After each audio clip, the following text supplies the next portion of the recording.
இத்தனை வருஷமாயி குழந்தையே பிறக்கல, பேசாம ஏதோ ஒரு குழந்தைய தத்தெடுத்துக்கிறியாம்மா? எங்களுக்கும் பேரம் பேத்தி பார்க்கணும்னு ஆசை இருக்காதா? மா சும்மா குழந்தை அவளை டார்ச்சர் பண்ணாதீங்கம்மா. எங்களுக்கு எப்போ குழந்தை பெற்றுங்கன்னு எங்களுக்கு தெரியும். நீ வாமு போலாம். நீ உட்காரம்மோ.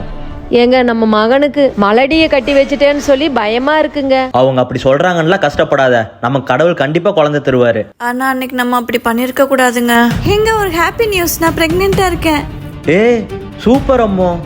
ஆனா என்ன ஆனா? நம்ம இன்னும் நம்ம லைஃப் என்ஜாய் பண்ணவே இல்லை, அதுக்குள்ள குழந்தைலாம் நமக்கு தேவையாடி. நானும் அதான் நினைச்சேன். சரி, போய் பப்பாயா ஜூஸும் மெடிசின்ஸும் வாங்கிட்டு வாங்க. செல்லம்.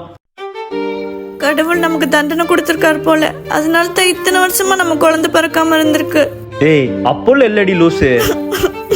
அம்மோ, கடவுளே எங்களுக்கு குழந்தை பாக்கிய கொடுங்க. குழந்தை இல்லைன்னா இந்த சமூகம் ஒரு பொண்ணாவே பாக்குறது இல்ல. ப்ளீஸ்.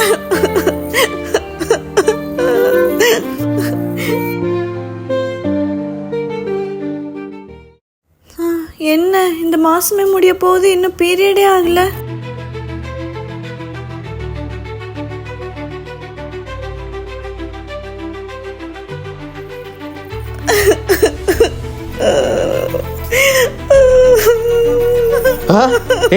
என்னாச்சுமா?